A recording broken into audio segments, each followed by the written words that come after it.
Well, U.S. President Donald Trump says he has agreed to hold off on a planned military strike against Iran, providing a deal is reached quickly to curb Tehran's nuclear program and to reopen the Strait of Hormuz. The announcement comes amid renewed diplomatic efforts involving Gulf states and Oman. In a post on Truth Social, Trump said Iran and several Middle Eastern countries had requested time to finalize an agreement. He added that the U.S. and Israel would cancel a planned attack if Iran moved quickly to conclude the deal. But Iran says there are currently no direct negotiations with Washington. It says discussions are taking place only with Oman and are focused on agreeing a safe shipping route through the Strait of Hormuz. The strait carries around a fifth of the world's oil and liquefied natural gas supplies, making any disruption a major concern for global energy markets. Well, let's discuss the latest developments with Thembisa Fakude, Senior Research Fellow at AfriSID, joining us now to discuss the latest between the United States and Iran. Thembisa, a very good afternoon to you. Thank you so much for your time. It seems like we have again re-entered that fluid situation. Trump has now announced final points have been agreed on or an imminent deal, several times since April, only for strikes to resume as we've been seeing. So what does that pattern then tell us about this negotiation posture versus the actual state of talks? Because Iran says there are no negotiations currently on the go with the United States of America. Well, correctly so. Donald Trump has been flip-flopping, changing positions since this negotiation started. And the Iranians have got the right to doubt and continue maintaining the position of not having discussions with Donald Trump, because they are not having direct discussions with Donald Trump. We know that the Omanis and the Pakistanis, including the Qataris, were involved in trying to negotiate and mediate. So there hasn't been any direct negotiations. But of course, the letters of negotiations continue to move between the Iranians and the United States via the Pakistanis, who has been the main or major negotiator in this regard.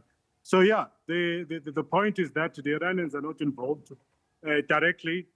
And since Donald Trump flip-flopped, they also decided to take a position of not continuing to talk to Donald Trump. Yeah, speak to us about, these talks with Oman at the moment.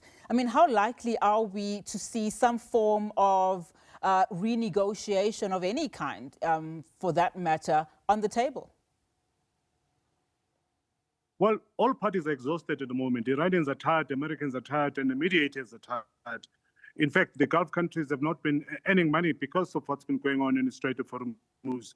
So it's not only just Iran and the Americans that are tired of this and they want to see these negotiations concluded, but you've got all the Gulf countries that are having a problem because nothing is moving in the Strait of Hormuz. Countries such as Bahrain, Qatar, United Arab Emirates, and Saudi Arabia, at least on the Gulf side, Saudi Arabia, there's not been movements, nor have they been making money. So it's very difficult for them. So people would like to see these negotiations going ahead and being concluded, including the Iranians and the Americans. And just on that note, how exposed then are, your shipping insurers, particularly given the fact that part of this negotiation with Oman, as we understand it, is to make a deal, to reopen the strait or at least create this safe passage. I mean, like one that we saw in April. Well, the Iranians have dug in their heels in terms of managing the Strait of Hormuz henceforth. They've invited the Omanis to be part of that deal. So the Strait of Hormuz is no longer in negotiations. The Iranians are going to manage it.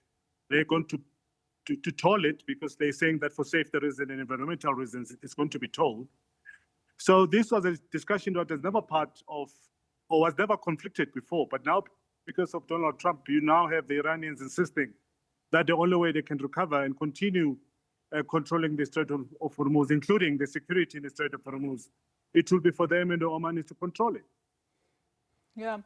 And just give us a sense, Thembisa, while we have you on. I mean, given the fact that South Africa is engaged with talks on various fronts with a number of, different markets, what position does it take now, given the fact that it has a relationship with Iran of some kind, but also managing other relationships with the US, as an example? I think the South Africa has taken an unaligned position, correctly so. Although that they've been having close relationship with Donald Trump, but we also know that South Africa is trying to have a charm offensive with the United States, so they can't afford to mess up that relationship. So they've taken a middle stance in this regard, pushing for a peaceful resolution, and hopefully that will work for South Africa. But I don't think South Africa at the moment can maintain its traditional activist position when it comes to such matters. I think this time around, they are going to be extremely careful because they really do need the United States, but at the same time, when the dust settles, they will need Iran. Indeed, very well. Thank you so much, Thembisa, for your time.